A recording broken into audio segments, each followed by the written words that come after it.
This is a little experimental video. Do tell me what you think. All I'll be doing is reading the notes from my last happiness classes on one particular question, which is suffering in the mind? And if you're wondering why I'm dressed like this and what that stuff is, well, I'm in a hot country in the Middle East called Jordan, hence the baggy clothes. This is your standard Arab wear, and that's garlic being dried off in the window rail things that they have here. So that's how garlic really looks like if you've never if you're in the West and you're not used to it looking at it like that, or you don't grow stuff yourself. Anyway, so let's just get started. Is suffering only in our minds? Yes. We experience things differently depending on how much meaning they hold. Meaning is the root of all happiness, and so makes suffering turn to pleasure. So I'm going to break that down a little bit. So here's an example. If two people are studying for a medical exam, one might suffer while the other might enjoy studying, as they hope to become a great doctor and make the world a better place. So the person enjoying the learning process has attached meaning to it. So they're going through the same experience, but one is suffering, one is not. One is actually enjoying it. So that's how suffering is part of how you imagine or experience it, and that experience changes with a thing called meaning. The person enjoying the learning process has attached meaning to it. The psychologist Viktor Frankl has explained that meaning is the root of happiness. This is the opposite of what Western culture teaches, which is meaning of life is impossible to find, as joked about in films like The Hitchhiker's Guide to the Galaxy. That is why Westerners are depressed. They have their understanding of the world upside down. They think... So the reality is you've got to have meaning to be happy, and Western culture teaches that it's ridiculous to find the meaning of life or find meaning in your life. Okay, so that's why we are suffering so much in the West. And so then you've got these different levels of meaning. So ultimate meaning is being at one with God. So I start off with the intense kind of point of view. Maybe I should go to the sub-bullet points and break it down first. So you need an ultimate meaning that covers all aspects of your life. Okay, and so ultimate meaning, what is that ultimate meaning? Is being at one with God. So how can you prove that that is the ultimate meaning? And what does that even mean, to be at one with God? It means to lose yourself and do selfless stuff. Okay, so lose your ego, your personal desires, and do stuff for other people instead. That is how you are at one with God. And so why has that got anything to do with being at one with God? And why is being at one with God the ultimate meaning at all? So I'll break that down a little bit. So and why do you need ultimate meaning? So those are things I'm going to talk about now. So if you have meaning that does not cover all your life's problems, then you will still be miserable. You need a super meaning, according to Viktor Frankl, the psychologist I just mentioned. Okay? So for example, if you have meaning that only covers your professional life, then it won't cover your personal life, and you still have personal life problems. So this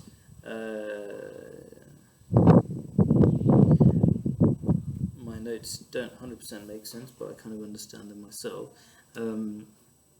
So being at one with God is the only goal that you will find meaningful or fulfilling, right? So you say, hang on a minute, I'm sure I'll find something fulfilling, because that's all those things that you find fulfilling come under this being at one with God, even if you don't believe in God. So let me explain that. So what does being at one with God mean? It means, and I have to explain it a little bit, it means losing yourself because that's how you become at one with anything, don't you? You lose yourself and you become attached to that other thing. You become connected with the other thing, that is God in this case, right?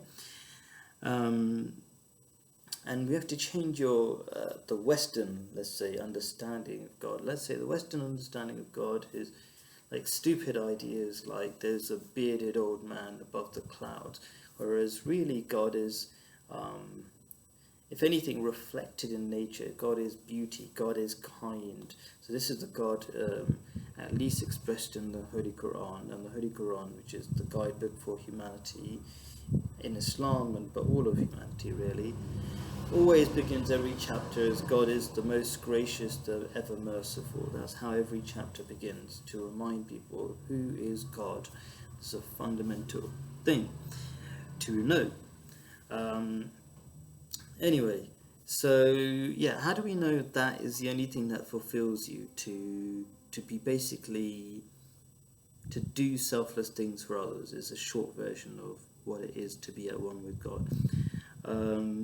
And so there's so much psychological, sociological evidence. There's a great TED talk on YouTube called How to Buy Happiness, where it explains buying coffee for others makes you more happy than buying coffee for yourself, which shouldn't be surprising, right? So this is just an act of generosity. Why should it not be surprising? Because so human beings are social beings. They like to interact. They need to interact. And so buying coffee for other people is going to create some interaction. Buying more coffee for yourself is just going to be unhealthy and there's only a little bit that you need of physical needs in terms of food. In fact, if you have too much food, you make yourself sick. So yeah, it shouldn't be too surprising. So being generous is becoming at one with God, because God is the most generous if you think about how God provides you so much stuff through nature, right? And of course, many people don't think about that because we're almost conditioned in the West not to think or not to reflect. It's not stylish. It's not one of those conversations you're encouraged to have in public. Another important thing or value of this ultimate meaning of being at one with God is that it's an infinite goal. I like that Simon Sinek thinks about that. I've used his terminology, the need for an infinite goal, because as soon as you have a goal that you can achieve, that's actually really bad for you, because then you've got nothing else to live for. And all great endeavors, all good companies follow infinite goals. Do check out Infinite Goals by Simon Sinek to understand the value of that. But so why is being at one with God an infinite goal? Is because here's death. You're living your life, and then when you die, you have a next life. And you might say, oh God, here's another religious idea, next life. Why should we know this? Why? It's just wishful thinking that there's a next life. No, it's actually scientific thinking that there's next life, because we've already gone through two similar transitions. So there's one that we know of, and there could be many other transitions that we don't know of. One is when the sperm meets the egg. The sperm must die, okay, to transition to the next stage where it grows into a baby. Okay, and then from baby in the womb to human being outside the womb, that's another transition. The baby must die temporarily by cutting loose its life support system, which is the umbilical cord. So it thinks that life is life is great in the womb, no problems there, that's so much space, its eyes are closed, it's not really using its potential and experiences. And so when it goes outside the womb, there's almost infinite amount of space compared to the womb. And so what you should expect logically from these previous transitions is that, this is not in the notes, I feel like I just ended up explaining this kind of thing.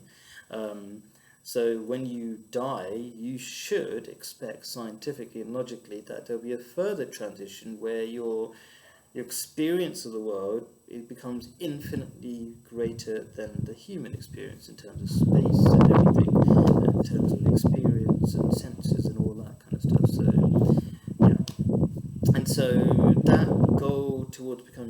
beautiful. That's really what this whole thing of becoming at one with God. It's kind of to help you understand. If you're a Star Wars fan, it's like becoming at one with the Force, at one with nature.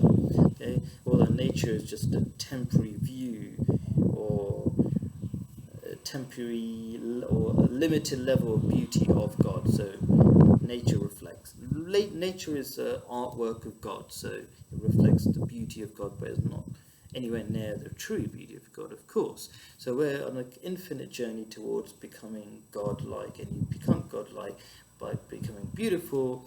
And we know that being generous and beautiful means not like physical beauty, which is very limited.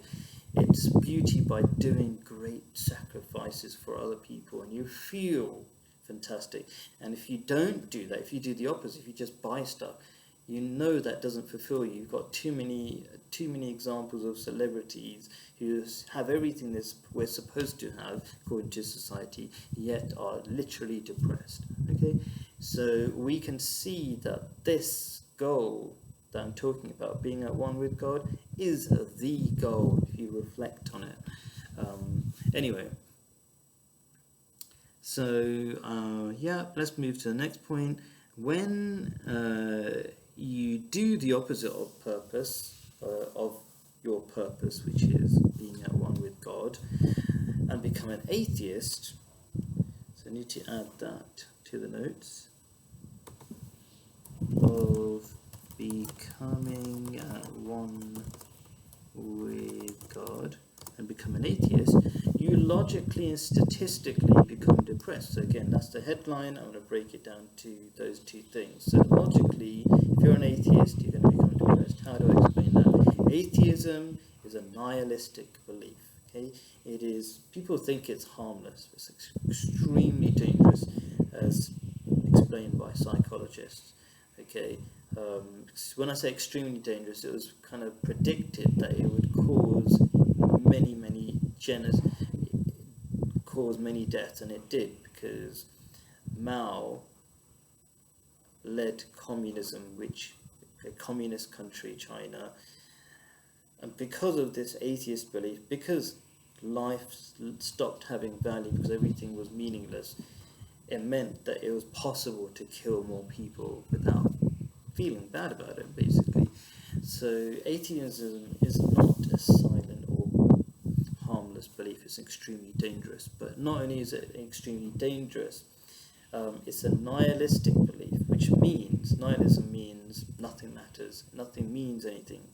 And if you try to conjure up a meaning, it's just a fantasy, it's only in your mind. Okay, there is no meaning possible. Okay, and so, as we said before, as Viktor Frankl has explained, the great psychologist Viktor Frankl says, meaning is happiness. So if atheism says there's no meaning, then there can be no happiness. Therefore, you're logically going to become depressed. And statistically, like I said, it's not just a theoretical idea. Statistically, we can see depression going through the roof in Western atheistic countries. Okay, so you might say, oh, the UK is, I don't know, he's got the Church of England, all that. That's not reality. It's just an institution that is dead. Christianity is dead.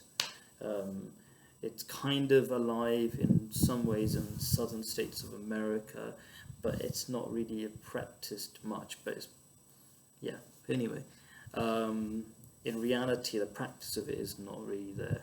It's just institutionally, there's some remnants of Christianity left. As I say, statistically, according to psychologists, they'll tell you that as congregation levels to churches have gone down, so has happiness in the UK, as far as I understand. So these are just statistics, these are numbers, you can't really argue that much with them. It's just a reality that atheism leads to depression. And you're not told that in public, you're told that, oh, it's harmless, it's just freedom, it's freedom. No, it's not freedom, it's the opposite of freedom, really. It's self-imprisonment, if anything. So what is the solution? Well, I've already said the solution is being at one with God. Okay, and the anti-solution is atheism. Okay, but there is a problem that we have this fundamental problem called the ego. And what the ego does, it puts you under a spell, so you forget really obvious things, like you're going to die. Like, when was the last time you thought you were going to die? And if you realized, or you had a constant awareness that you were going to die, then you would try harder to live a meaningful life. You'd say, I've got this many years, I've got to do something about it. But instead, what the ego tricks you into is just thinking about tomorrow, or maybe up to 1 year, and ridiculous things about how you look to other people. Like, why is that even important? Is it more important that you consider what you're doing in the few years that you have here on planet Earth, or in this life, alright?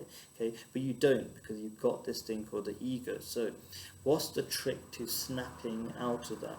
And the solution is a solution that spans over the different Abrahamic faiths, Judaism, Christianity, and Islam. It teaches the same trick, and it's called the fear of God. Okay, so in the Bible and the Torah, you hear fear of God is the root of all wisdom. In the Quran, it's got something a bit more in depth, and it says the fear of God's judgment. Okay, so you are aware that you can get away with a lot in this life, but at the end of this life, you're going to be judged. Okay, and you're going to be judged, and God is going to look at you and say, like, I wanted you to be a good person, and what did you do? You just collected money, and you were selfish. And this is not an evil God, a God who basically wants to be kind and forgive you, but there's a sort of naturalistic punishment, which is like, and this is mentioned in the Quran, that your limbs will be witness against you. So what I mean by naturalistic is, like, if you murdered somebody, it's right, and your soul should tell you that it's so bad that you need to be punished. Something needs to go wrong there. Okay, it shouldn't just like kill people and it doesn't matter. Like, if your mother was killed, wouldn't you want the murderer to be punished if they got away with it?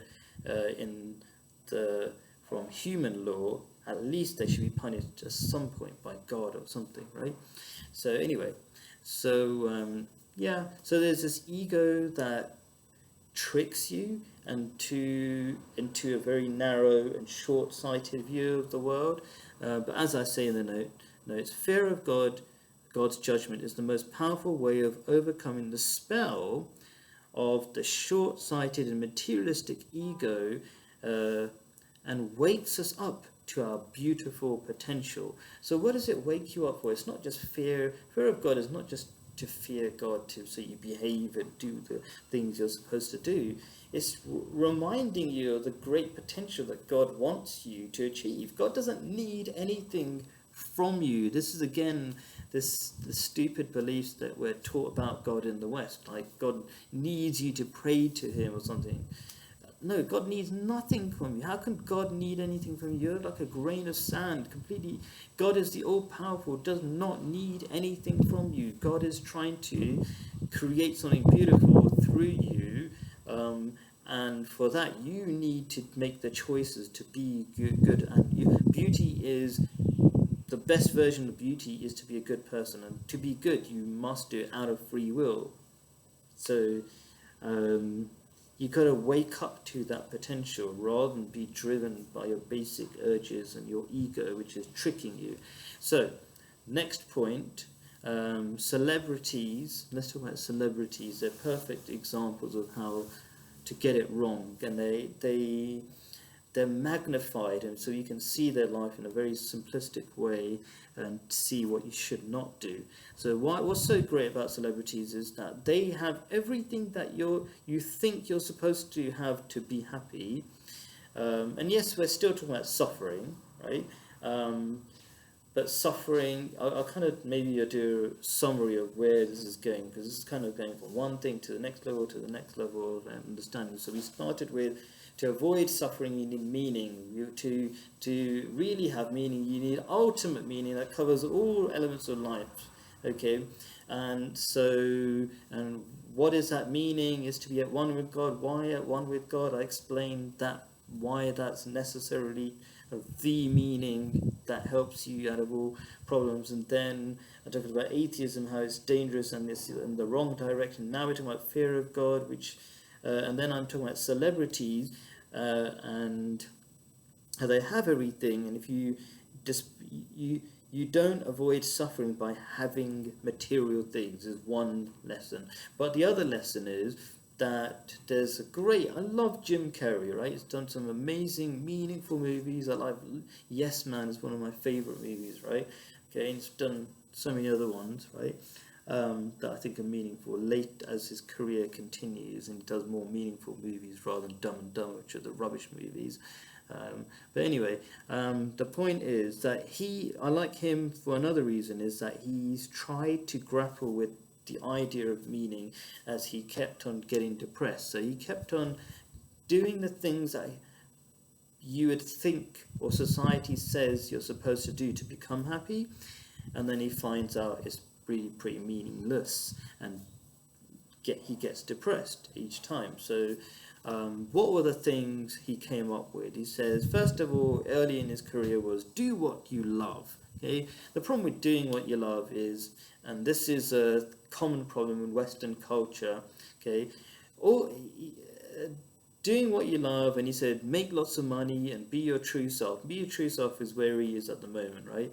Earlier on it was do what you love and make lots of money, and they do not bring you happiness. In fact, he says he doesn't bring you happiness. I think I'll talk about that in brief detail.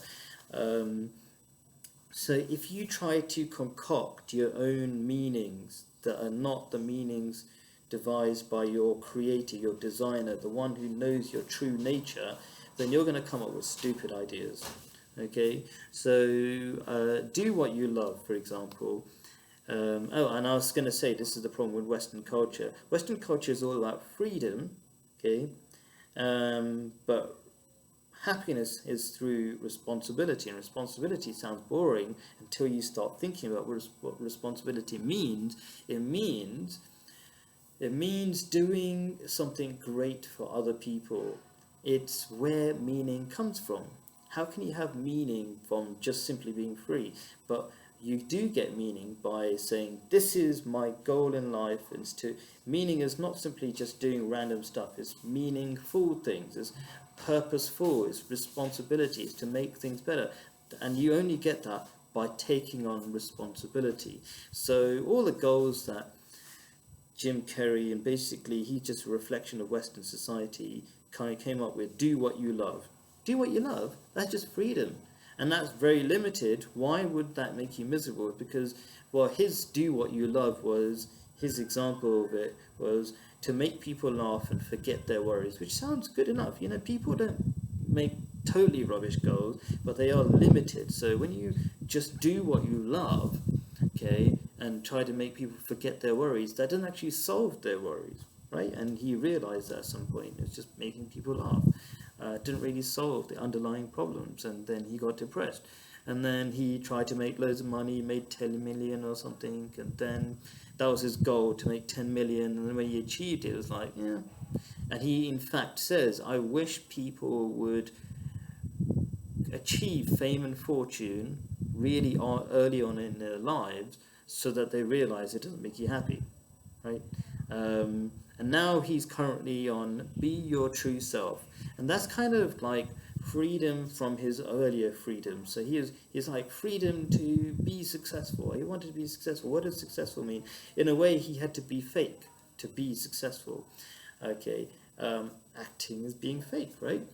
In many ways, I suppose. But he had to be fake in so many other elements of his life to be successful. Anyway, the point is, he needed freedom from that. So he's slowly getting to a higher stage of or developing higher levels of meaning, but they're nowhere. Then again, it's just be your true self. What does that mean? It's just freedom. It's not being responsible. Okay, so as I say in the notes, these notes I'm reading, all of these things that Jim Carrey is saying are about personal freedom. This is something Westerners have been indoctrinated in for decades. So I just watched a movie, and I say indoctrinated, a movie called Footloose. So, but it's a 1980s movie. You can see all this rubbish being taught to Westerners. They absorb through movies and they don't realise that they're being taught an idea. So I just watched this movie called Footloose, and it's all about if you only had freedom and you could just be allowed, and then from freedom you could be free to love whoever you want, then that would just solve all your problems. That's the story, the stupid story you're told. But in fact, freedom is just next to barbarianism. It's not really much of a value. Yeah, you should have freedom, but it's what you do with the freedom that makes a difference. And you can see we are far closer to being barbarians than we realize. If you think probably the number one cause of going to hospital is being drunk. You're free to be crazy.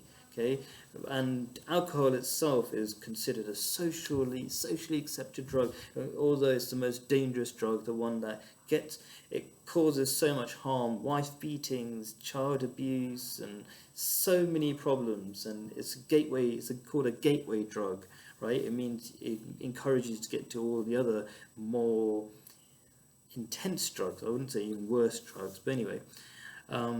So yeah, you can see the indoctrination. We think we're not indoctrinated because we're in the West. We think for ourselves. No, you don't. You've been taught lots of stupid ideas, and you have to realize it before you can get out of that. You have to realize you've been taught stupid ideas for a long time.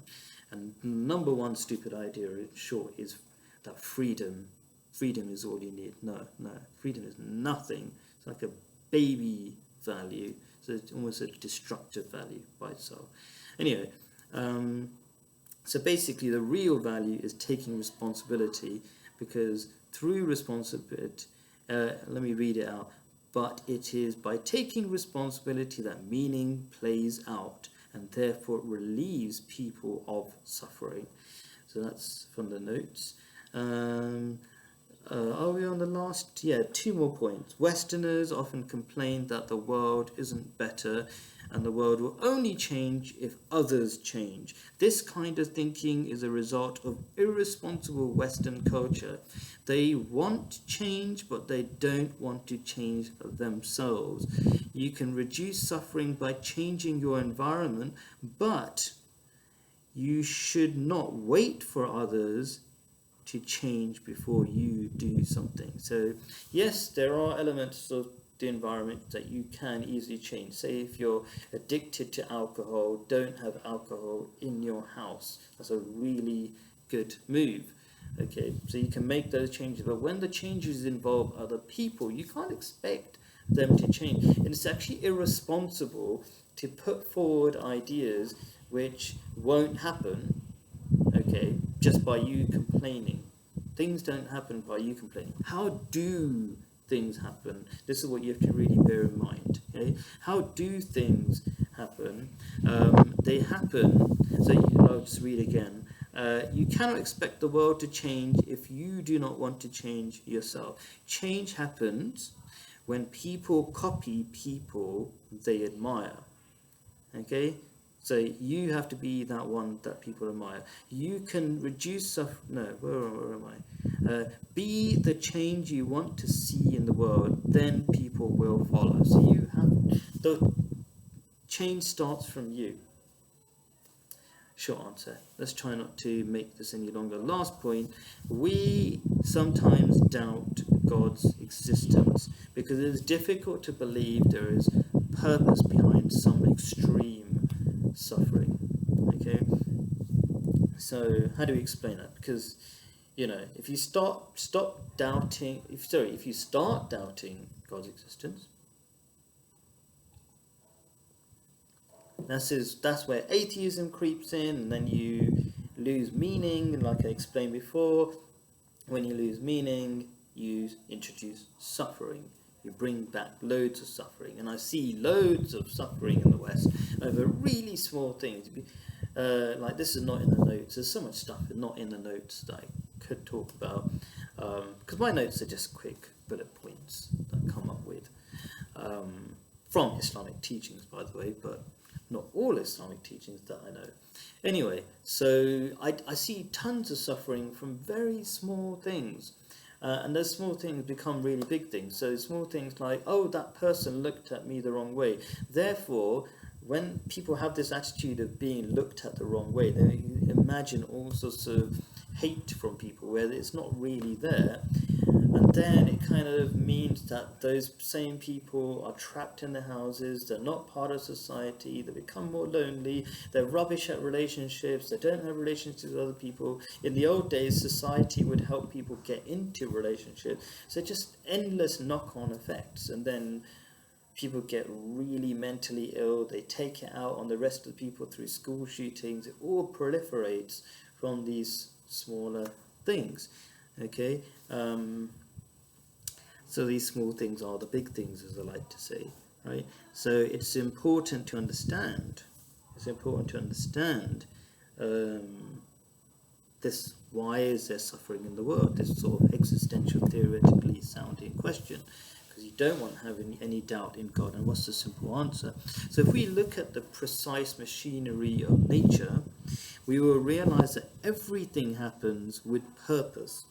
So you can look at nature and not realize that amazing stuff is happening, but if you kind of look at a leaf and go, wow, that's actually a solar panel, then you're thinking, then you're using your brain. And when you start using your brain, you start seeing clouds floating and recycling the water, incredible, infinite amounts of incredibly complicated machinery working seamlessly. And because they work seamlessly, they're so easy to ignore. Sort of a paradox. Yeah, if it was working rubbishly, then you would notice it better.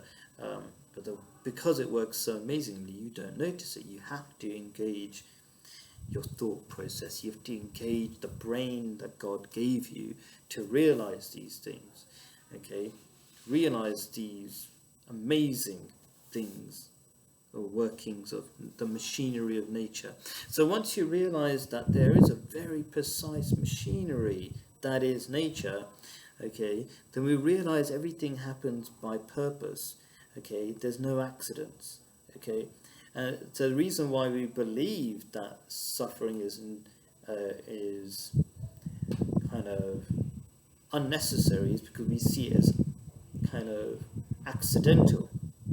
Okay, if it's very precisely dealt out, so suffering is with purpose, it's to teach you a lesson, and it's a very precise lesson. It's not an accidental lesson.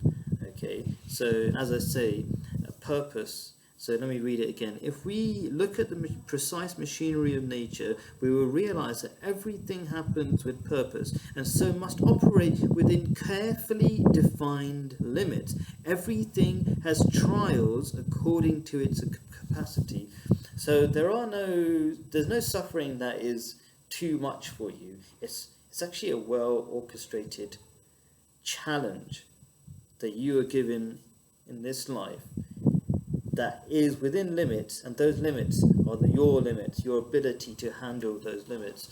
So it's not just, it's suffering that you can manage. Okay, there's no suffering that's just so horrible and inconceivable that it's unfair. It's the suffering is a test that you can handle and to grow into a better human being. But that's not the only reason. That's just one very high level explanation of why there needs to be suffering, or why there is suffering.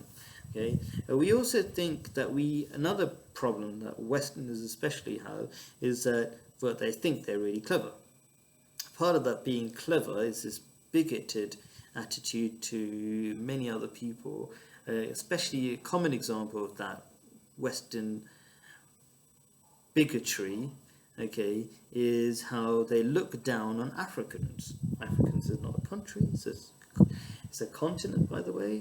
I often have to remind people, and they feel sorry for them. But from my experience, the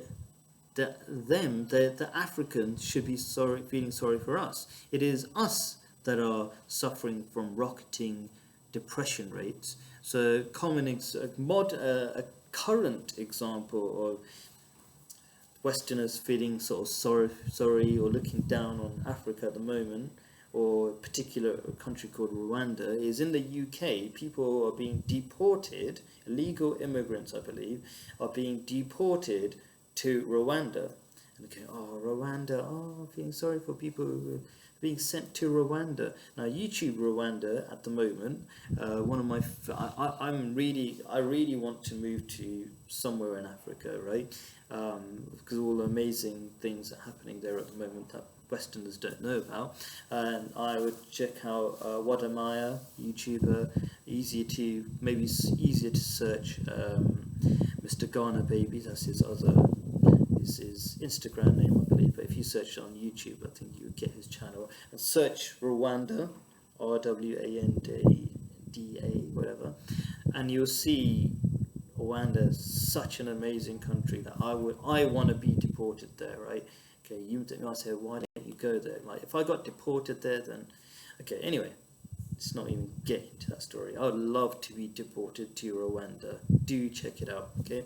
But on the news, on BBC, and all this kind of stuff, okay, oh, those poor immigrants being sent to Rwanda. This is kind of our cultural bias against Africa, right? So we look down, we think people are suffering when actually we're the ones who are suffering. We don't even realize. So don't use your bigotry on other people. Try to be aware of your own bigotry. Okay, suffering is a great teacher, but sometimes we fail to learn the lessons we're meant to. So many people suffer from cancer, many diseases. After they come through it and they learn the lessons from that suffering, they do not regret that suffering. I've gone through lots of suffering and I don't regret it. I've become transformed into a completely different human being. Okay, I should add to this. This is known in psychology as a mind shift. Anyway, so yeah, people have mind shifts. They become basically different human beings through that suffering. So final sub point of all the points is suffering is also necessary to have any feelings at all. Okay, so it's maybe another weird idea, but here we go. For example, you cannot taste food, not really, when you are full up, but food tastes good or amazing when you're hungry. So hungry you could call as a form of suffering, and that suffering creates that pleasure. And that's the end. Tell me what you think. Comment on the videos if that was understandable. Always trying to develop my ability to express these, I think, very basic ideas that in the West we have no idea about. We've been taught the opposite. So I just want to get through. I don't want to make this complicated. I want this to be simple. So tell me how much you understood.